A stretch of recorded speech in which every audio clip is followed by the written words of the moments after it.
What if the yellow gold of medieval life wasn't wine, but urine? This strange elixir bottled and stashed where none would dare look held power beyond imagination. Torchlight flickers, casting dancing shadows across wooden barrels marked with chalk runes, their contents bubbling faintly in the damp cellar air. A tanner's apprentice lowers raw hides into steaming vats, where urine and lime mix into a pungent, seething brew. Amber droplets slide slowly from a stretched leather strap, glistening with alchemical promise.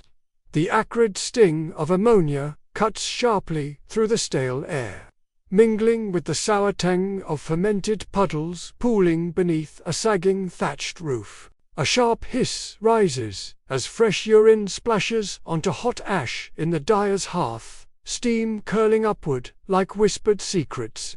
This was no mere waste, it was a vital resource, a hidden lifeline woven into everyday survival. Tonight we dive deep into medieval latrines and apothecaries to uncover how urine saved lives and shaped an entire world. Before dawn breaks over the peasant's homestead, a thick fog blankets the earth like a heavy shroud. A latrine bucket sits silently beside a muck-stained trough, holding the day's first precious collection of urine. Edith, the tanner, hands stained with leather and years of toil, carefully pours her morning yield into a lime-white vat that steams softly in the cold air. The acrid bite of ammonia cuts through the damp morning mist, mingling with the faint creak of wooden buckets and the hiss of rising steam. Meanwhile, Brother Anselm, the monk herbalist, stirs a bubbling cauldron of brother potent medicine brewed from urine-soaked cloths, herbs, and ancient knowledge passed down through generations. He lifts a soaked cloth from the vat, wrings it carefully, then presses it firmly against a festering wound on a peasant's leg.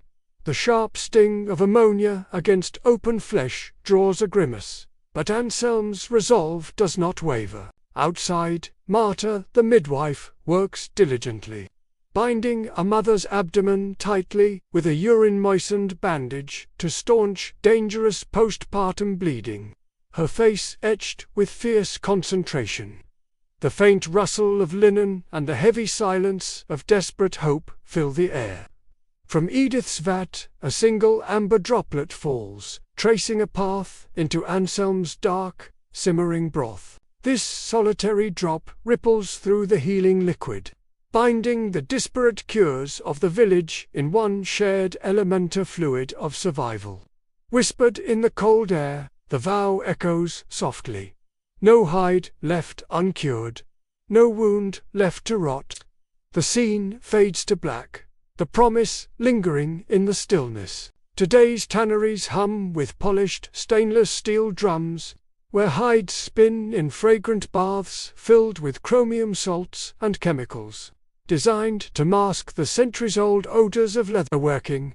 In stark contrast, medieval artisans like Edith worked with crude stone troughs bubbling with lime and steaming urine, the pungent vapors thick in the air. Workers grimaced through the stench, relying on ammonia's cleansing power combined with lime's alkalinity to strip flesh and preserve hides. The hiss of chemicals mixing fills modern factories, while the sharp, sour bite of ammonia vapor clings to medieval workshops, what we now call industrial hygiene. They lived as alchemy, the chemistry of survival distilled in urine and lime. In modern hospitals, antiseptic foam kills microbes with clinical precision, while sterile linens shield patients from infection. Yet, in Anselm's infirmary, wounds were treated with urine-soaked clothsits, enzymes, and microbes, unknowingly staving off infection. A nurse lathers her hands in sanitized scrubs, the crisp scent of antiseptic sharp in the air. Nearby, Anselm wrings out putrid cloths, flies buzzing relentlessly over festering wounds. The wet, sour tank of urine hangs heavy. We disdain these archaic methods, but survival demanded no less than the sharpest science of their age. Today's dyers monitor chemical baths with digital pH meters, precise beeps marking acidity and alkalinity. Centuries earlier, apprentices gauged the strength of their lime and urine mixtures by eye and skin. Greenish yellows signified potency. A sour sting promised power. A technician watches a screen. A tanner's apprentice dips his fingers into bubbling vats, squinting for subtle hues. The sharp sting against skin is a tactile affirmation of quality. Science was sensory, then ancient wisdom trusted by hands and eyes rather than screens. Urine was never waste. It was essence life distilled. From leather to healing, its ammonia, enzymes, and microbes powered medieval industry and medicine alike. A montage weaves modern laboratories bubbling with test tubes alongside medieval workshops with steaming vats and cauldrons. The faint hiss of bubbling liquid rises, mingling with the acrid temps of ammonia that permeates both worlds. We label their methods barbaric, but for them, urine was survival, a liquid bond between nature, craft, and life itself. Medieval people harnessed the chemistry of urine like an unseen alchemist, turning a humble fluid into a powerful tool for survival. Ammonia within urine cleaned and softened raw hides, transforming them into resilient leather used for armor, boots, and carriage harnesses. Urea played a vital role in setting vibrant textile dyes, while microbes in stale urine acted as antiseptics, helping to treat wounds and infections in an age without modern antibiotics. Beyond these practical uses, alchemists distilled aqua fortis, strong nitric acid, from stale urine, laying the groundwork for early chemistry and even the production of explosives. This overlooked fluid was at once a lifeline, a craft resource, and a foundation for scientific discovery. Leatherworkers bathed raw hides in vats of urine, stripping away hair and fat to produce tough, flexible material essential for protection and everyday use. Textile artisans relied on urine's ammonia to fix colors, cleanse wool, and mellow coarse-loaden cloth into soft, warm fabric. Hands plunged into bubbling vats, feeling the slick texture of wet leather and the foamy rinses of dyed wool. The sharp bite of ammonia fumes filled the air as craftsmen worked, their skill intertwined with the chemical power of this natural reagent. These processes maximized scarce resources, linking craft and chemistry in the pursuit of survival. Urine was also medicine. Baths soaked in urine eased ulcers, poultices cleaned festering wounds. Mouthwashes combated infections when no antibiotics existed. Peasants immersed in pungent baths sought healing, while bandages pressed to wounds absorbed its antiseptic qualities. The acrid bite against skin and the slow bubbling of herbal-infused broths marked a harsh but hopeful approach to health.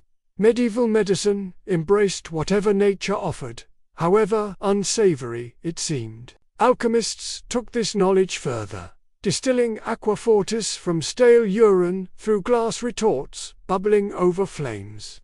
Manuscripts yellowed with age revealed diagrams and recipes, tracing the birth of early chemical science. The hiss of boiling liquids and the sharp tang of acid-marked urine as more than waste it was a catalyst for discovery. Brace yourself, this voyage into medieval chem lab latrines will transform how you see nature's most overlooked fluid. Urine is a complex biological cocktail, composed of roughly 2% urea, 2% electrolytes, along with enzymes and a diverse microbial flora. As bacteria break down these components, they release ammonia, potent degreasing agent and disinfectant that medieval craftsmen and healers harnessed in various ways. Close-up views reveal ammonia crystals condensing on the rim of a beaker, while microscopic animations illustrate bacteria decomposing urea into ammonia molecules. The sharp vapor rises and stings the air, an invisible but powerful chemical force. According to biochemical archaeologist Dr. Ingrid Falk, this natural chemistry made urine an inadvertent industrial reagent centuries before formal science understood its mechanisms.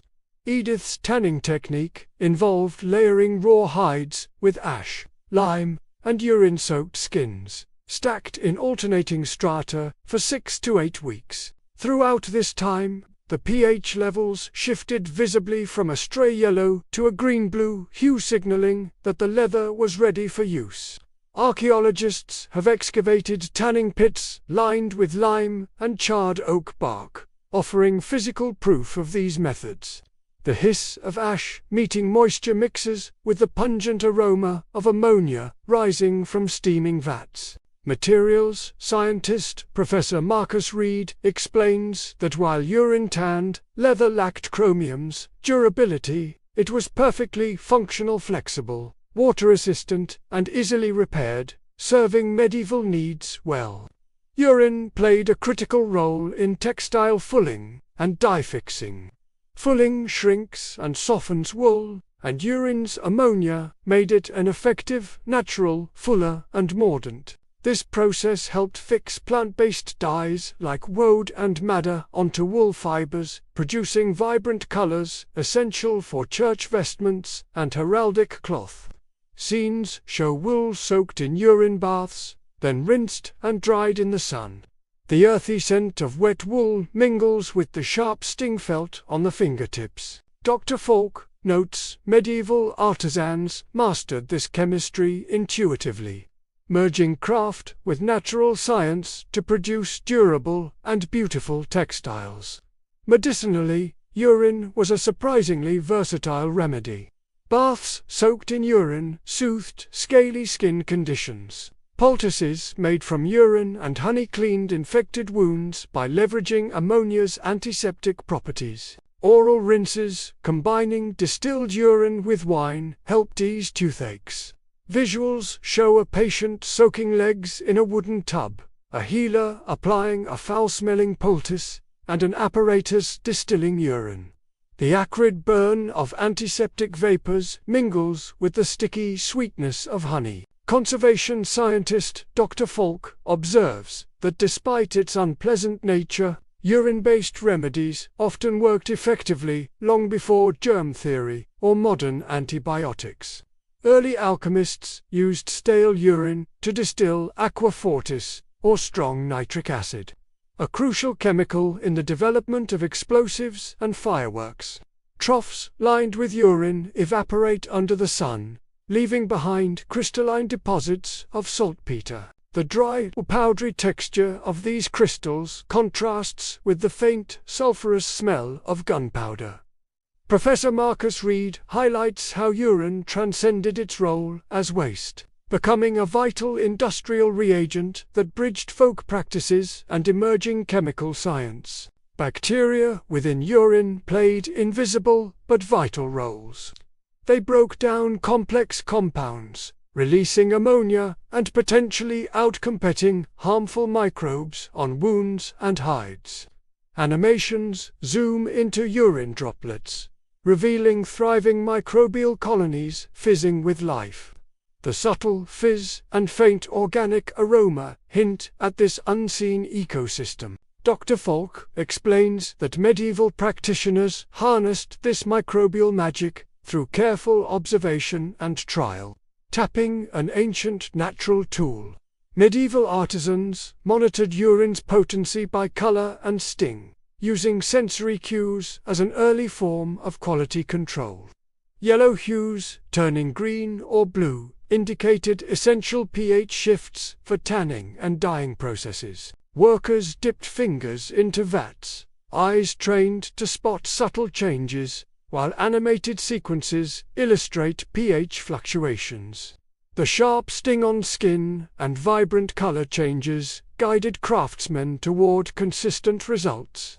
Materials scientist Professor Reed notes these tactile tests were crucial for producing reliable, quality materials. In durability comparisons, urine-tanned leather proved lighter and more flexible than chromium-tanned modern equivalents, though less resistant to water and wear. Side by side, where tests reveal supple leather bending under stress. Contrasted with tougher but stiffer chromium-treated samples, Professor Reed explains medieval craftsmen valued function over perfection, preferring leather that was repairable and quick to produce qualities essential for armor, boots, and harnesses in daily use. Ultimately, the humble medieval latrine was an alchemist's workshop. Nature as chemistry distilled through centuries of trial and observation into industrial and medical marvels far ahead of their time.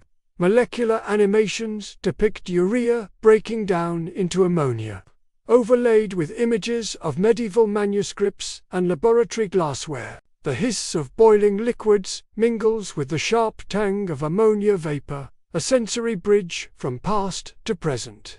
Medieval use of urine was protochemistry transforming waste into wonder. Morning breaks over timber racks where hides hang heavy beside stone vats filled with urine and ash. The pungent scent heralds a new day, thick in the cool air. Edith approaches, her hands stained from years of ammonia exposure, dipping fingers into the cloudy liquid to inspect its yellow-white, rough measure of potency. Around her, villagers quietly deposit their morning urine into shared pots, the ritual a cornerstone of community survival. Steam rises softly from the vats, curling upward to mingle with the acrid temps of stale urine. The hides sway gently in the dawn breeze, their rough surfaces drying in slow rhythm. Edith's gaze is steady but tired, a mixture of pride and resignation etched into her weathered face. Each morning repeats the ancient cycle, a dance between waste and wealth, survival and craft, all bound by the invisible chemistry held within those yellow waters. Brother Anselm carefully collects the first drawer. Urine considered richest in active compounds to replenish the infirmary's medicinal stock. In the dim light of the monastery's herb chamber, he measures amber liquid into glass jars, blending it with crushed herbs and honey to create healing poultices. The sharp sting of ammonia rises from soaked cloths as he wrings them carefully, mindful of the potent fumes. The glass vials clink softly as they are set aside. Their contents a lifeline for those afflicted by plague sores and festering wounds. Outside, villagers watch anxiously as Anselm prepares his remedies, hope flickering in their eyes. Despite the foul smell and harsh treatments, the healer's calm resolve contrasts with the grim reality of disease, his faith rooted in a medicine that is both crude and surprisingly effective. Every drop gathered carries the promise of relief, a fragile thread woven through desperation and ancient knowledge. The day's work begins with hides scraped clean of flesh and hair, soaking in cold water to prepare for tanning. Edith oversees the transfer of these hides into large vats filled with urine enhanced by the addition of slaughterhouse offal, organic refuse that boosts ammonia production and accelerates the tanning process. The mixture bubbles thick and foul, releasing a sour stench that clings to clothing and skin.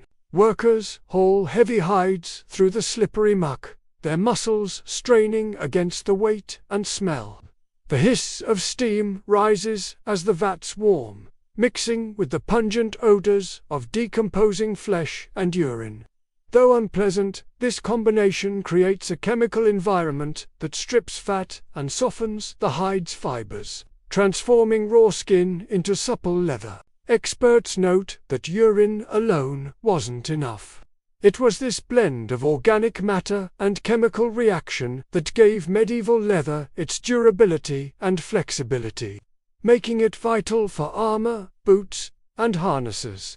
Master Fuller Aldwin stands barefoot in a wooden vat, plunging thick bundles of wool into pools of fermented urine. His feet stomp rhythmically, driving the cloth to shrink, and felt under the ammonia's influence. Hands, massaging the soaked fabric, coax out impurities as rich colors from natural dyes woad and madder begin to deepen and set. The earthy scent of the fulling pit mingles with the sharp tang of ammonia, stinging Aldwin's fingertips and nostrils. The water churns muddy as he works, each stomp a beat in an ancient ritual melding craft and chemistry. Around him, dyed cloths hang in the sun, their vibrant blues and reds promising warmth and status to those who wear them. This process thickens the fibers, making the wool warmer and more durable for cloaks and church vestments. Aldwin's mastery transforms simple materials through patient toil and deep knowledge of URINE's chemical power. A forgotten alchemy that shaped medieval textiles. Brother Anselm moves carefully among plague sufferers, applying poultices soaked in urine and honey to inflamed sores. The sharp sting of ammonia cuts through the acrid air as bandages are pressed firmly to festering wounds. Flies buzz lazily, undeterred by the healer's presence, adding a grim soundtrack to the infirmary's quiet desperation. Patients wince but report soothing relief and reduced swelling. The antiseptic properties of urine working unseen beneath the surface. Anselm murmurs prayers between treatments, his face lined with fatigue and hope. The thick sweetness of honey binds wounds, forming a protective layer, while the ammonia fights infection. Despite its foul smell and unconventional nature, this treatment offers a rare respite in a time before antibiotics. In the infirmary's dim light, pain is both shared and endured, and every small healing is a victory against overwhelming odds. Marta, the midwife, moves with practiced grace, wrapping new mothers' abdomens with linen cloth moistened in fresh urine. The ritual aims to staunch postpartum bleeding and firm the womb, vital for a mother's survival in a harsh world. Marta's hands work deftly, the damp cloth emitting a sharp tang that mingles with the scents of herbs and earth. The mother breathes steadily through discomfort, the murmur of prayers weaving through the room like a protective chant. The urine-soaked bandages tighten gently, offering both physical support and symbolic purification. This care is a blend of tradition, necessity, and faith, handed down through generations. The midwife's steady presence embodies life amid survival's daily struggles, a quiet testament to human resilience. In these moments, the raw reality of birth meets the alchemy of healing. Urine's role, unspoken yet undeniable. In the dye house, workers carefully rinse woad-dyed cloths in vats of diluted urine, the ammonia acting as a mordant to fix the indigo deep within the fibers. Steam rises as chemical reactions set vibrant blues, the rich hues promising to adorn church banners and noble halls. Workers hang the cloths to dry in the sun, droplets sparkling as they catch the light. The cool splash of rinse water contrasts with the sharp ammonia sting felt on bare skin, a reminder of the hidden chemistry at work. This process is as much ritual as craft, steeped in tradition and belief.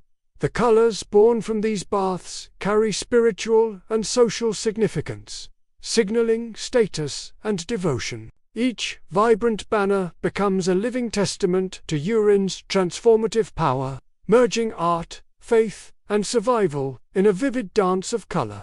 After tanning and dyeing, urine residues scraped from vats are gathered and leached with wood ash to extract nitrates.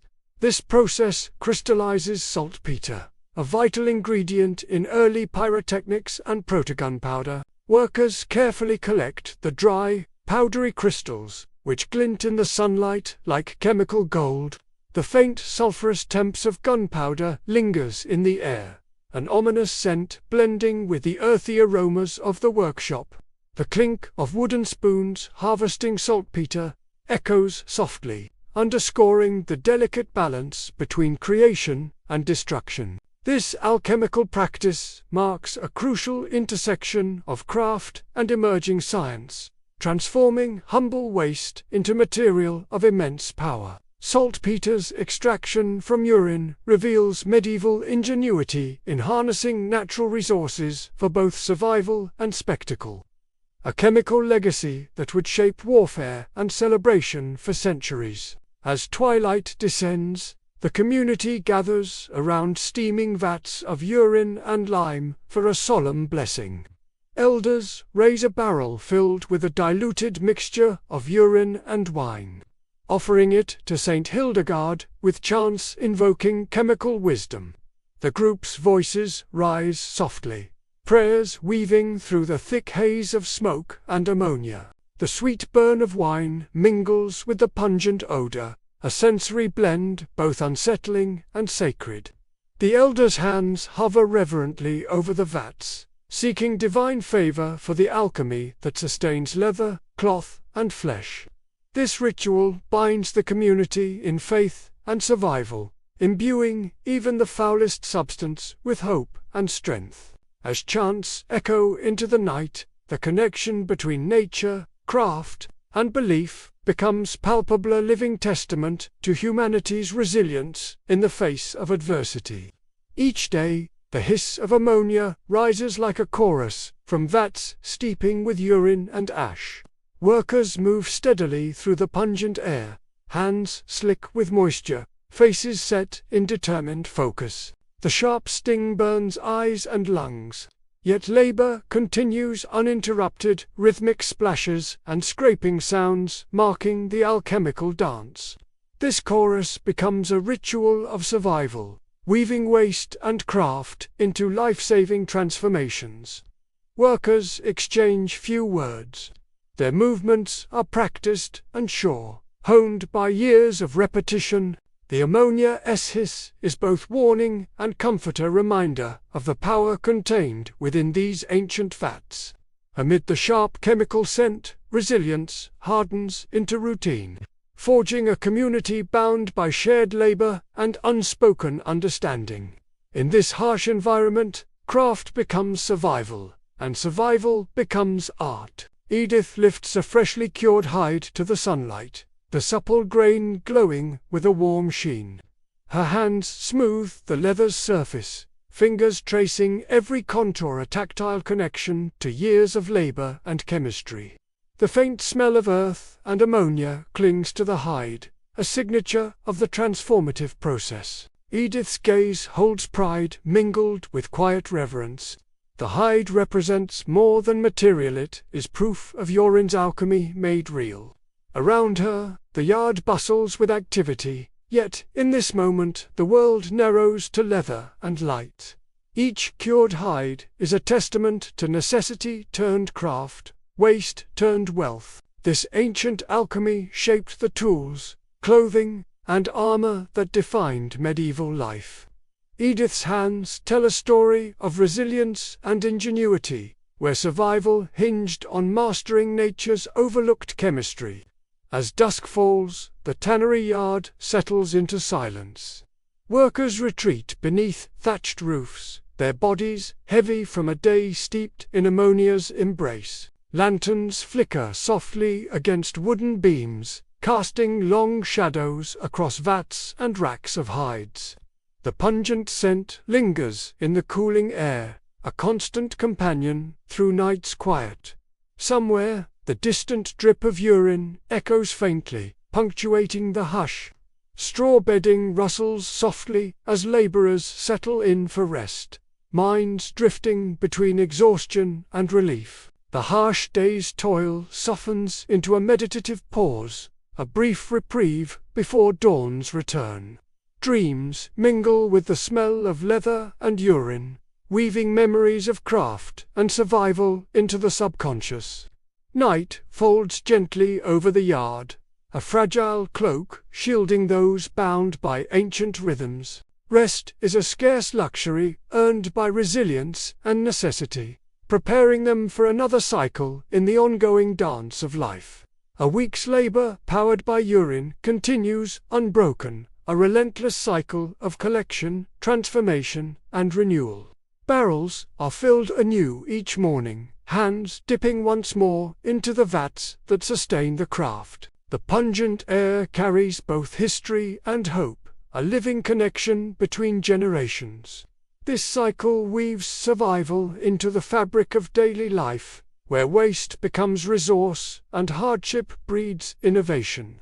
In the dim light of dawn, the alchemy of urine reveals itself in supple leather and vibrant cloth, a testament to medieval ingenuity. Unseen and uncelebrated, urine was the lifeblood of craft and survival alike. Urine, once reviled as mere filth and taboo waste, became a vital source of fortune through necessity. This fluid, born from the body's most private processes, was shared and collected, transforming communal disgust into a powerful bond of survival. Villagers gathered hesitantly at the communal vats, their hands dipping into the amber liquid with reluctant reverence, sensing both revulsion and hope. The sharp sting of ammonia hung thick in the air, mixing with murmurs that carried the weight of tradition and unspoken acceptance. What was once shame became shared purpose, a ritualized act that transcended disgust. The transformation of urine from taboo to treasure was no accident. It forged community cohesion and resilience. Participants came to claim pride in their role as keepers of this vital resource, their involvement weaving a psychological ownership that elevated the act beyond necessity into a symbol of collective strength. The very taboo that repelled became weaponized, a foundation for communal survival against hardship.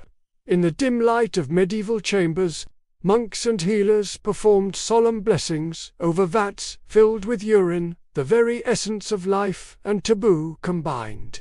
Holy water mingled with the contents, transforming cesspit sap into a sacred elixir through ritual alchemy. The hiss of incense coils filled the air, weaving with the wet splash of water striking wood. Chanting prayers echoed softly, a delicate dance of fear and faith intertwining in every syllable. This sanctification was not mere superstition. It served to cleanse not only the substance but the communal psyche, turning revulsion into reverence. The blending of impurity and divine blessing redefined the role of urine, elevating it from a source of shame to a vessel of healing power. The act itself was transformative, cleansing more than surfaces. It reshaped attitudes and boundaries, making the taboo fluid a symbol of endurance and hope amid the harsh realities of medieval life. What began as shameful necessity evolved into psychological ownership. Those who collected their own urine, once reluctant, grew to embrace their role as liquid alchemists, vital contributors to the survival economy. Edith, the tanner, wore the scent of ammonia on her hands like a badge of honor, speaking with quiet confidence about the craft that transformed waste into wealth. Villagers nodded in approval, recognizing the pride embedded in mastery over this vital fluid. The tactile familiarity of vats and the rough textures became symbols of resilience and agency. This shift from disgust to empowerment was essential.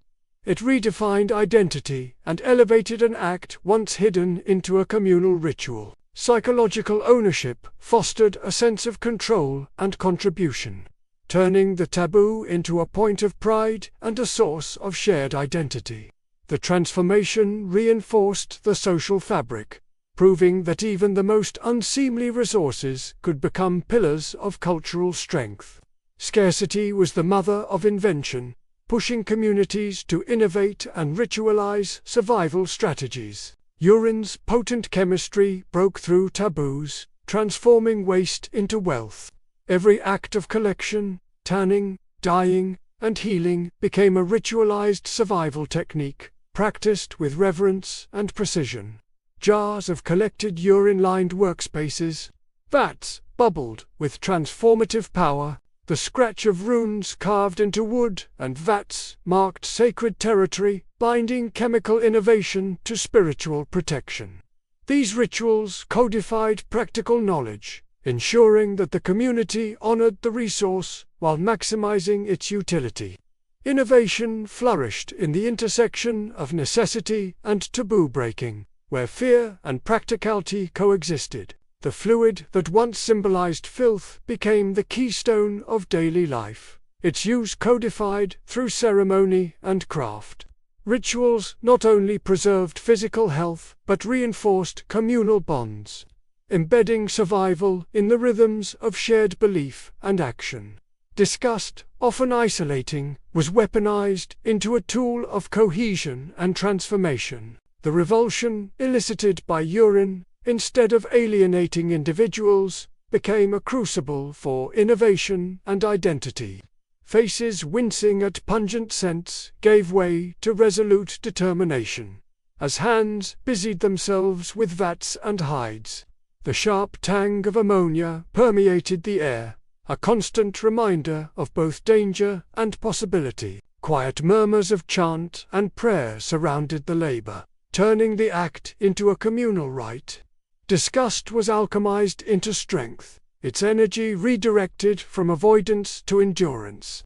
This psychological reprogramming fostered unity, binding people through shared hardship and purpose. The fluid's taboo nature was harnessed to sustain not just material craft, but social cohesion. The transformation of aversion into communal strength reveals how medieval societies turned primal emotions into survival strategies, where disgust became a catalyst for collective resilience. Urine use was a rare fusion of mind, body, and taboo, essential for endurance in a harsh world. The body's waste, once a source of shame, was reclaimed as a resource, signaling a profound shift in perception and survival strategy. The mind reprogrammed cultural limits, redrawing boundaries between repulsion and necessity. Communal rituals intertwined with bodily acts, reinforcing psychological resilience and practical function. A montage of communal urine collection, tanning vats, and healing poultices captures this triad: workers moving with a shared sense of purpose amid pungent fumes. The warmth of shared labor, contrasted with the sharp sting of ammonia on skin, embodies this paradox.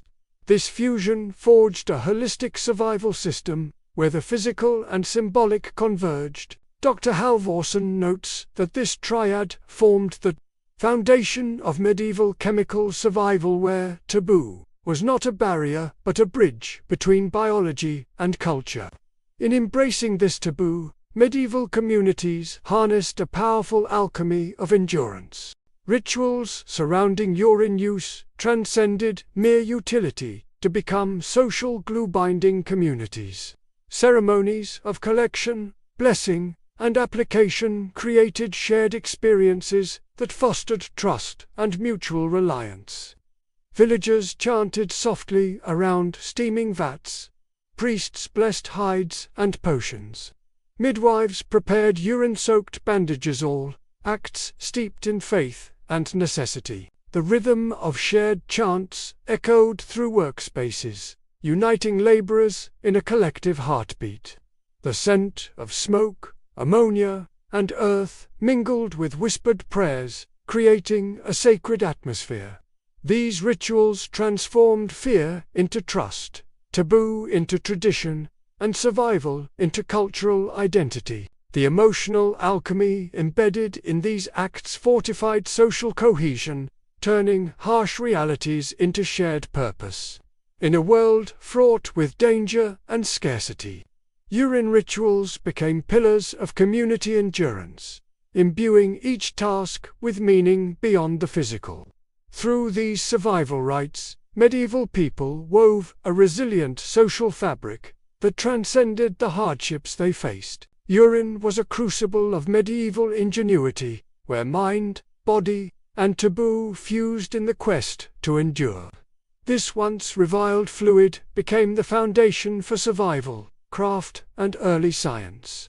The glow of a runic charm on a vat's rim symbolizes this legotia, testament to the alchemy forged between necessity and belief. Overlapping scenes reveal tanning hides, healing sores, and distilling chemicals, illustrating urine's multifaceted role.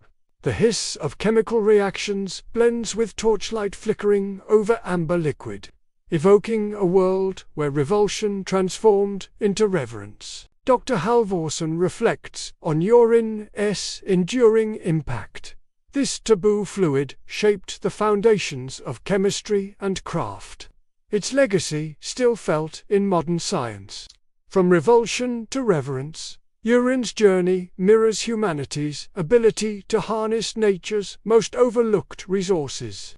This story is one of resilience, adaptation, and transformation, a testament to the power of taboo turned tool. In the dim light of a scribe's chamber, a wooden tablet lies open, inscribed with runes tallying urine yields by household. Each mark records an amber flow measured like grain or honey, vital currency underpinning crafts and cures unseen by most. Fingers trace names and numbers, tracking the liquid resource as meticulously as coins. This ledger was more than bookkeeping. It was the backbone of a hidden economy that fueled leatherworks, dyeing houses, and healing apothecaries. The faint sour tang of stored urine lingers in the air, a constant reminder of the commodity's pervasive presence. Every household's contribution mattered, shaping the livelihoods of tanners, fullers, and healers alike. Professor Leif Gunvaldsen reflects, urine was liquid currency, its movement charting medieval economies as surely as minted coin. This flow of amber wealth reveals a medieval world where survival hinged on fluid exchange, blending necessity with commerce in ways that challenge modern perceptions. Medieval peasants faced a unique levy, mandated contributions of their morning urine to local lords. Refusal wasn't an option. Fines awaited those who withheld this precious fluid, often paid in hides or cloth. The very goods urine helped create. A grim reeve made rounds, collecting barrels amid murmurs of fear and begrudging compliance. The thud of heavy vessels echoed through village streets, marking each enforced tribute. This tax was invasive yet invisible, taxing a resource integral to daily life and survival.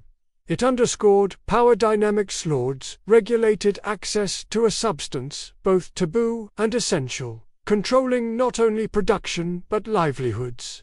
For peasants, urine taxation blurred lines between personal necessity and imposed obligation. Survival required navigating this delicate balance of compliance and quiet resistance.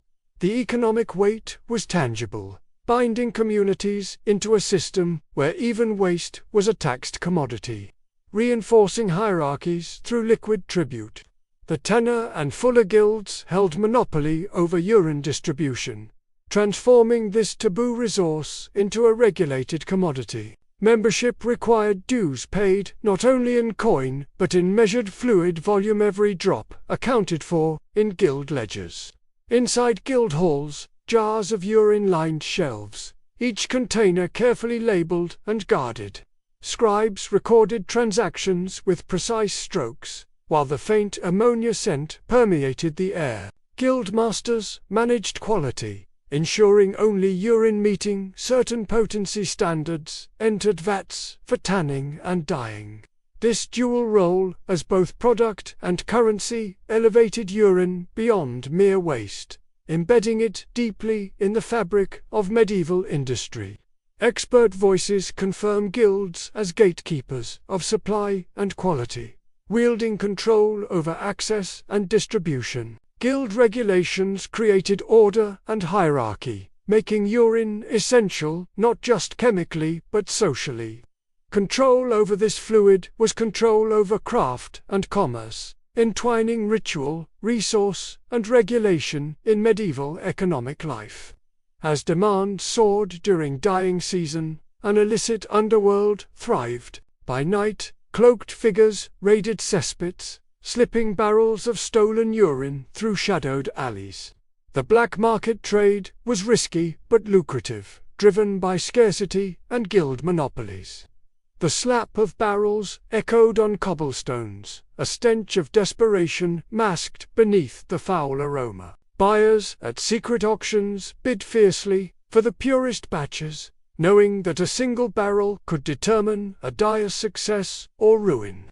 This shadow economy thrived amid whispers and dangers, a parallel to legal guild operations. Urine smuggling became a symbol of resistance to control, a way to bypass taxes and guild dues. Expert voices recall it as a hazardous but vital trade, exposing the fluid's immense value and the lengths people would go to secure it. This underworld reveals the complexity of medieval economies, where even taboo liquids sparked commerce and conflict behind closed doors. Abbeys cultivated their own latrines with intent, producing what was prized as the purest holy urine. Monks blessed these latrines, blending sanctity with industry. Barrels filled with sacred liquid were traded with nearby towns for salt, grain, and other essentials. The solemn chant of prayers mingled with the sharp ammonia bite as monks loaded barrels onto carts bound for market. This ecclesiastical enterprise merged commerce and faith, sanctifying a taboo resource to elevate its value. Monastic monopolies controlled supply chains, reinforcing both spiritual and economic power. The interweaving of sanctity and trade created a unique market. Niche holy urine was both commodity and symbol. This system reflected broader medieval patterns where sacred rites and material needs coexisted. The abbey's latrines were not mere waste pits, but centers of economic activity, underscoring how survival, commerce, and belief blended in the amber currents of urine's flow. Tracing urine's journey reveals a vast and hidden economy. From household collection to cesspit, guild vats to abbey sales, and even black market resale. This fluid wove through every level of medieval society. An animated flowchart illuminates this complex web. Liquid moving from humble homes into communal vessels, measured by guild accountants, traded in ecclesiastical markets, and sometimes diverted to illicit buyers. The drip of amber liquid echoes in tavern basements, dye houses, and market stalls alike, underscoring urine's role as liquid wealth. Professor Gunvalton explains, every drop had value and passage, liquid wealth measured in survival and power. This systemic flow linked craft, economy, and governance, revealing urine as a cornerstone of medieval life beyond its humble origins. The hidden currents of this amber economy shaped livelihoods and social structures, a testament to the power of resourcefulness amidst scarcity and taboo. Control over urine was more than economic, it was a means of regulating survival, labor, and loyalty. Lords and guild leaders wielded power by dictating access, punishing theft, and enforcing waste management. Scenes of overseers directing laborers, stern faces enforcing guild rules, and punishments meted out for misappropriation underscore urine's role as a governance tool. The clang of iron gates, murmurs of obedience, and whispered rumors of rebellion weave a narrative of authority maintained through fluid control. Urine regulation shaped production rhythms and labor practices, binding communities into hierarchies where compliance ensured survival. This control extended beyond the commodity itself into social order, shaping identity and allegiance. The management of urine flows was a form of power, a subtle yet pervasive mechanism that governed daily life. It reinforced social contracts and maintained balance between necessity and authority within medieval societies. Though invisible in today's world, Urine's role as a valued commodity shaped medieval economies and social order in profound ways. This amber thread wove through craft guilds, monastic markets, and underground trades, stitching together survival and power in a liquid form. A montage fades between ledgers, guild halls, abbey markets, and shadowy alleys, bathed in golden light that recalls the amber hue of the fluid itself. The mingled scents of ancient wood and ammonia evoke a world where taboo and necessity converged. This legacy reveals that medieval life was built upon resourcefulness that embraced even the most overlooked elements. Understanding urine's hidden economy challenges modern assumptions about waste and value, showing how survival hinged on transforming taboo into currency. This fluid foundation underpinned industries, livelihoods, and governance, reflecting a medieval society where nothing was wasted and everything had purpose.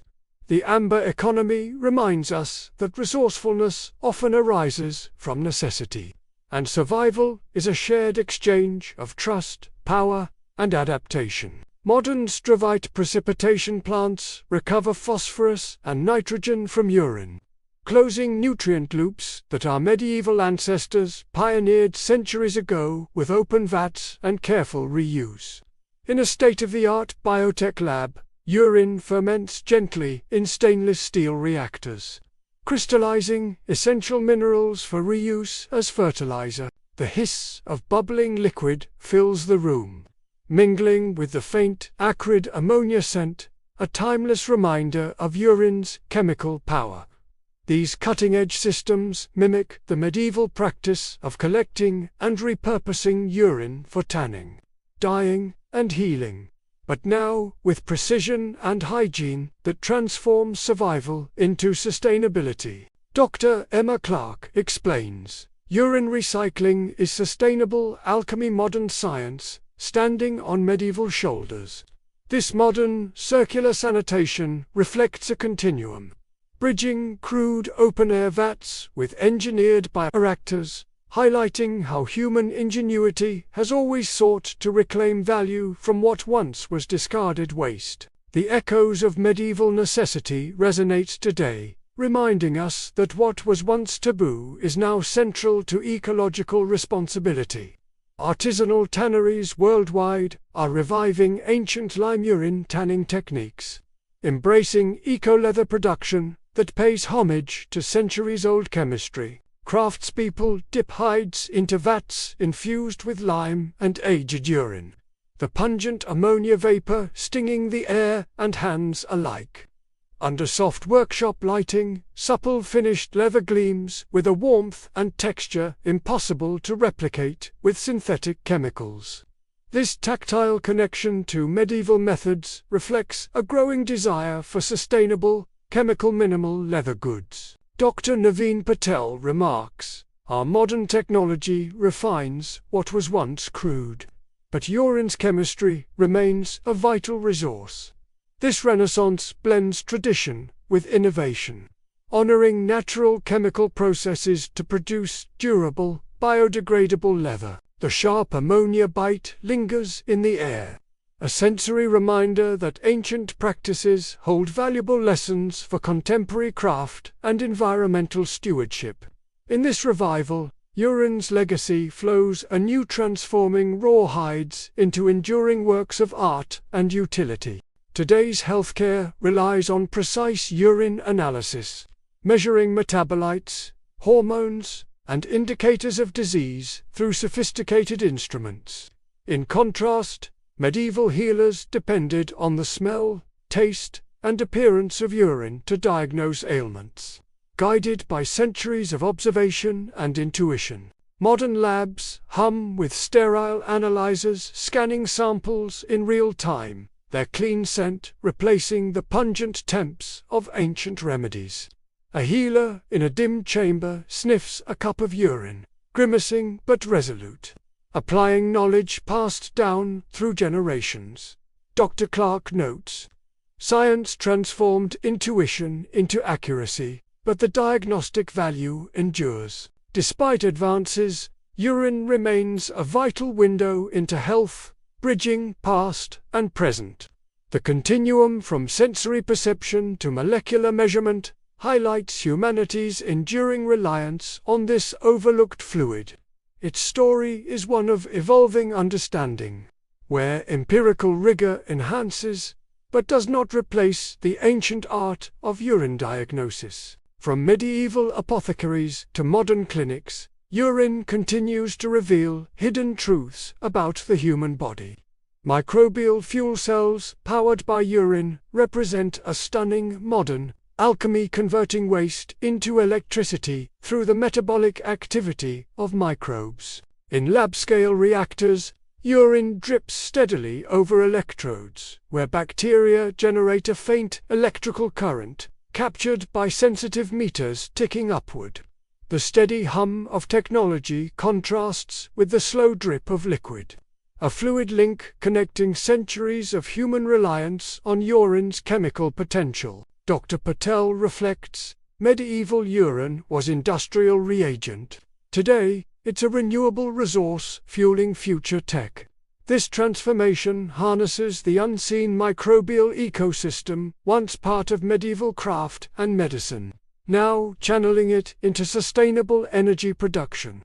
The fluid that once cured, hides, and healed wounds now powers devices and promises green energy solutions. This microbial alchemy is both a tribute and evolutionary's chemistry repurposed for 21st century challenges. The legacy of survival and innovation continues, proving that nature's simplest substances can fuel the most complex human advancements. Modern sustainability frameworks mandate valorizing urine, closing loops for agriculture, energy, and industry in ways medieval societies practiced from necessity. Urine-based fertilizers enrich fields with nitrogen and phosphorus, completing nutrient cycles that maintain soil health. City wastewater plants treat and recycle urine, while farms apply it as a natural, efficient fertilizer. The fresh earth smell after fertilization mingles with the mechanical hiss of treatment plants, forming a sensory bridge between past and present. Dr. Clark observes, our circular economy revives ancient principles. Waste is resource. Refuse becomes wealth. This systemic approach reclaims what was once discarded, transforming excrement into economic and ecological value. It reflects a global shift from linear consumption to regenerative practices, echoing medieval economies where urine's worth extended beyond taboo into practical necessity.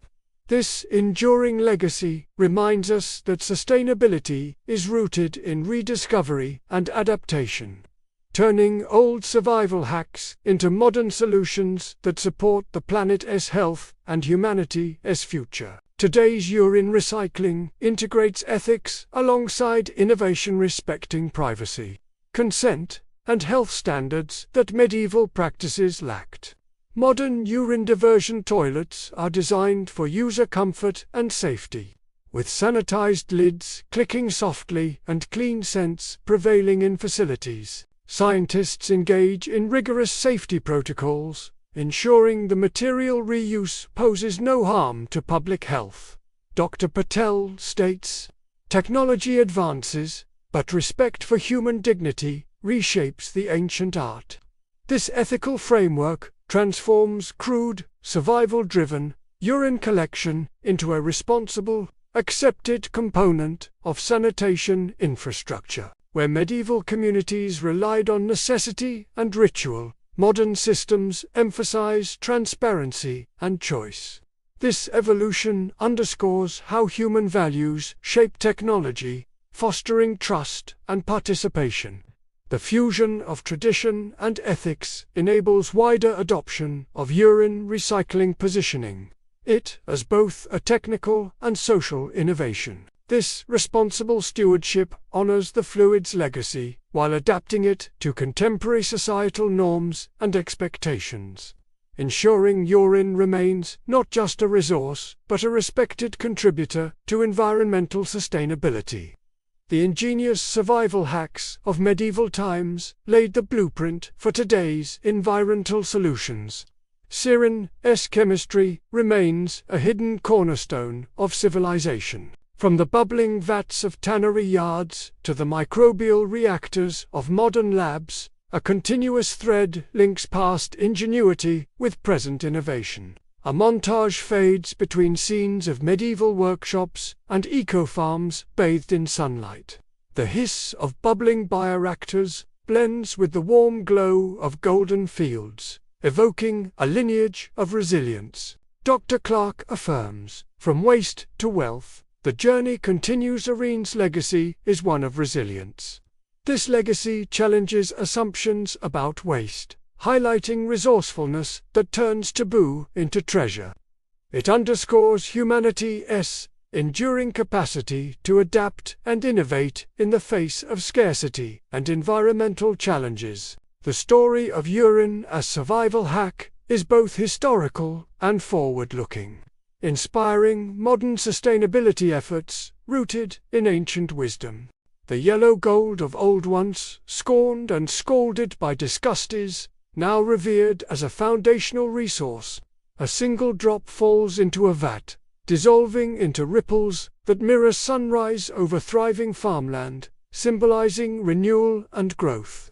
The gentle splash of liquid is accompanied by the fresh scent of burgeoning life. URINE's story is a testament to human ingenuity, a liquid bond between past survival and future hope.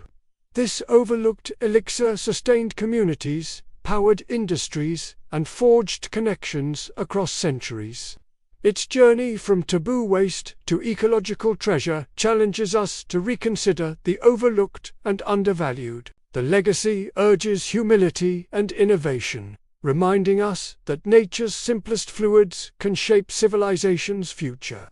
As we face global challenges, URINE's transformation from scorned taboo to vital resource offers a powerful metaphor for resilience and renewal, inviting us to embrace overlooked solutions with curiosity and respect. Twilight descends softly over the ancient abbey grounds, casting long shadows that mingle with the fading light.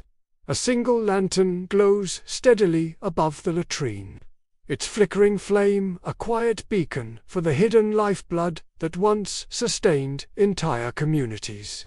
This humble light symbolizes centuries of ingenuity and survival woven into the fabric of medieval life. Edith the tanner, her hands weathered yet steady, seals the final vat of urine and hides for the harsh winter months ahead.